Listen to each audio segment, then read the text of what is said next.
In this guide, I will explain how you can retire early by investing in real estate, drawing on strategies that have worked for me over the years. The path to financial independence and early retirement can seem daunting, but through careful planning and disciplined execution, it's completely achievable. Please hit subscribe button for more informative videos. Step 1. Track your expenses. Track every penny. Your goal here is to be as detailed and accurate as possible. Track every expense, from big purchases like your rent or mortgage payment down to small items like coffee or snacks.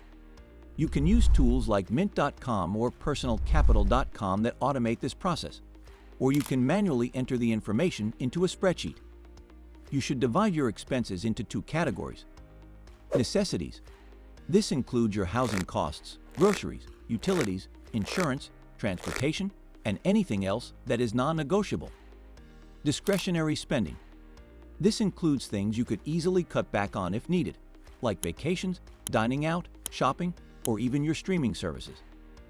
Step 2. Set a financial goal. Once you know exactly how much you're spending each month, the next step is to set a clear goal for your rental income. This goal is to earn enough from rental properties to cover your necessary expenses. Keep in mind, discretionary spending will be secondary at this stage. Your first priority is to replace those essential expenses with passive rental income. For example, let's say your total monthly expenses are $3,500. Your first goal is to earn $3,500 in rental income to cover all of your necessities. Initially, you may want to focus on replacing only your most basic costs, egg mortgage, food, insurance, before tackling your discretionary expenses. Step 3. Save for a down payment.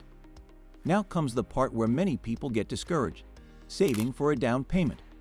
To purchase a property, you'll typically need to save 10 to 20% of the property price.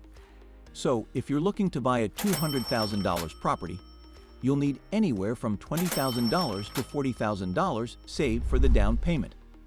This amount can vary depending on the area and the type of loan you get, but it's a rough guideline. Saving strategy. This part requires sacrifice. You may need to delay short-term pleasures like vacations or dining out, or even pick up a second job or side hustle. The idea is to treat this down payment like a priority, putting aside money each month. Sacrificing in the short term for long-term rewards is absolutely worth it, especially when you see the financial freedom it creates over time. Step 4. Buy a multi-unit property with owner-occupied financing. One of the best strategies to get started in real estate investing is to buy a multi-unit property, 2 to 4 units, that you can live in. This approach, known as house hacking, allows you to live in one unit and rent out the others. Not only does this help you get started with minimal costs, but it also qualifies you for owner-occupied financing, which typically has lower down payments and better interest rates compared to conventional investment properties. Why multi-unit properties are great. With owner-occupied financing, you can purchase up to 4 units, such as a duplex, triplex, or fourplex. By living in one unit and renting out the others, you'll offset much of your housing expenses, which allows you to build equity while you live there. For example, if you buy a triplex for $300,000 and live in one unit, you might be able to rent out the other 2 for $900 each. This rental income can cover most or all of your mortgage, taxes, and insurance, essentially allowing you to live for little to no cost while gaining the benefits of ownership. Step 5. Renovate the property to increase value and cash flow. Once you've purchased the property, the next step is to renovate it to increase its value and cash flow potential.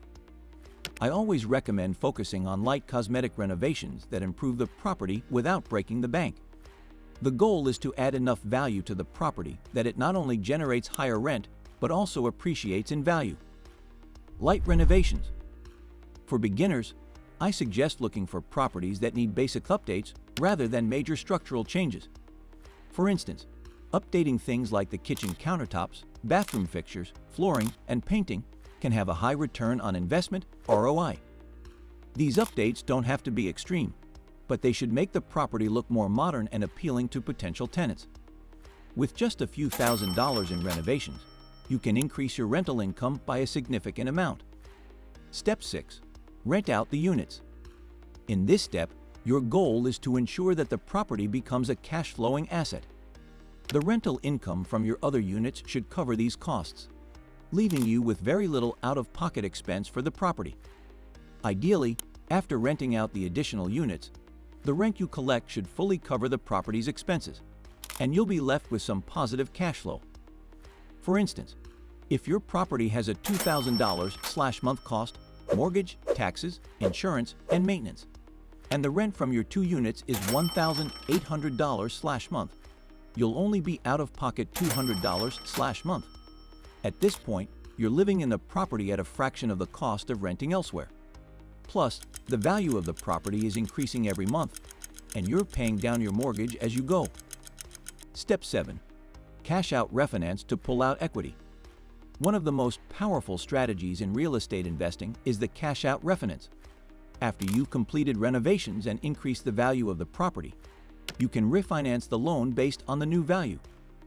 This allows you to pull out the equity you've built and reinvest it into another property.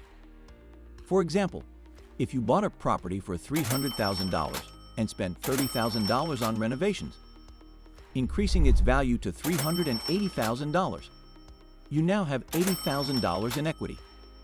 When you refinance, you may be able to take out 85% of the property's new value, which in this case would be $323,000. After paying off the original loan of $270,000, you'll have $53,000 in cash to reinvest in another property. Step 8. Repeat the process. Once you've pulled out the cash from your refinance, it's time to repeat the process. Use the money from your cash-out refinance to buy another property, renovate it, rent out the units, and refinance again. As your portfolio grows, the process becomes easier and faster. You can start to scale up, purchasing more properties and generating more rental income. In addition, you now have more experience and better financing options, which helps speed up the growth of your real estate empire. Step 9. Achieve financial independence and retire. The ultimate goal of this strategy is to build up enough rental income to cover all your expenses, freeing you from the need to rely on a job for income. Let's assume you need $3,500/month in rental income to cover all of your personal expenses. If you continue with this strategy, you could realistically achieve this goal in about 7 to 10 years. As you accumulate more properties, your rental income grows, and eventually, you will hit the point where your passive income exceeds your living expenses. You'll then have the option to retire or continue working and reinvest the profits. If you enjoy this video, please don't forget to like, subscribe, and press the bell icon. See you in the next video.